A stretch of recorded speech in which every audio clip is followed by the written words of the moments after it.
Well, it's early fall and it's apple season, and what better place to be for apples than Portland Nursery? I'm with Ken, and we're talking apples today, Ken. Yeah, so we're going to be doing our apple tasting a little bit differently this year. It's usually a very compressed event with a whole lot of people here.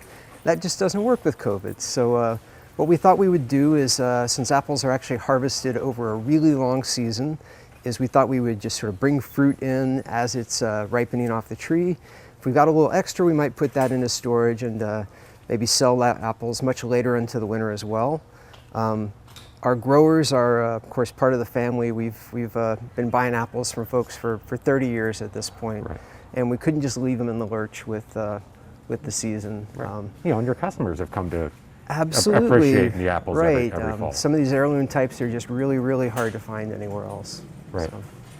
And with having that, instead of having them all at once, as you're bringing them in, that's going to extend your time frame, right? Of course. There are early summer apples that a lot of times they're not great keepers, so we brought those in early and are still bringing in the last of those fresh, where they're sort of a little bit firmer than they might have been after being in refrigeration a month or two for apple tasting.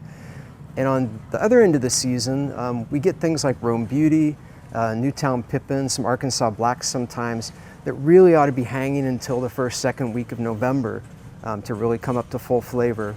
And as a result of being able to actually pick those when they're ripe instead of bringing them in early, I think people will get to see what those are like when they've got as much as they can get off the tree. So even though you're not having the festival, that there is definitely a reward for being able to come out and spreading this out. And that's the price on the apples this year. That's true. We know that this is hard times for a whole lot of people, and we decided that we want to just take the price back about 10 years, and we'll be doing all the fruit apples and the pears that we do bring in at 99 cents a pound this year. So Ken, it's been great being out here. I can't wait to go sample some of these apples myself. And we'll keep checking back from you, and we'll go to your website and we'll go to gardentime.tv for more information. So Ken, appreciate you being out here today. Nice talking to you.